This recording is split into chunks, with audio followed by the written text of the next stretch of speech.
Hi, I'm Derek B., editor of the Peru Tribune, back with you today for another edition of Tomorrow's News, our daily video feature in which we tell you a little bit about what to expect in the next day's paper.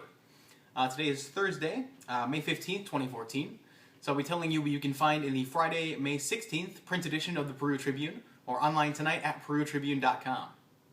On our lead story, Chad Abshire has an update for us on the Bunker Hill wastewater rate. We printed in Thursday's paper that there was likely not going to be a rate increase over there, despite a 53% increase approved just in March due to loan refinancing. We got that information from the Council President, Robert Cox. The Clerk Treasurer, Lisa Wilson, called us today and said that was not accurate and provided some documentation of the process to get those rates down. She said that there probably will be a rate increase of 53% for a couple of months, and then there will be a 15 to 20% increase over what people are paying now after that. So very complicated stuff. I really wish they would get their story straight, as we say in the editorial, so be sure to take a look at both of those for the full reporting. On our display story, Eric Stoff has a report for us on Indiana 124 construction. They are knocking down a flood wall on Riverside Drive right now that has been there for apparently 80 plus years.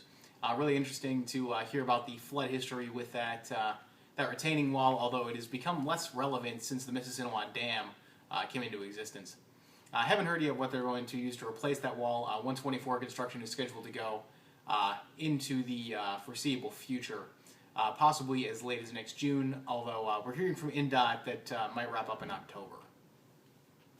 Also on A1, Eric had a chance to go to the Board of Works meeting this morning for the city of Peru. The police department is going to be overlooking their procedures. They've had some restructuring recently, and they're taking the opportunity to look over how they do everything, which I really appreciate. And finally on A1, we had a story from me that actually you heard about yesterday. That's the story about Richard Raymer. Really a great story. You can look at yesterday's video to hear about that. Instead, I'll tell you what we ran in its place in today's paper. That was it about Officer Greg Martin. We found out about this story after 5 o'clock, which is why it was not in the video, and was posted to the website late. Officer Greg Martin will not get an appeal before the Indiana Supreme Court.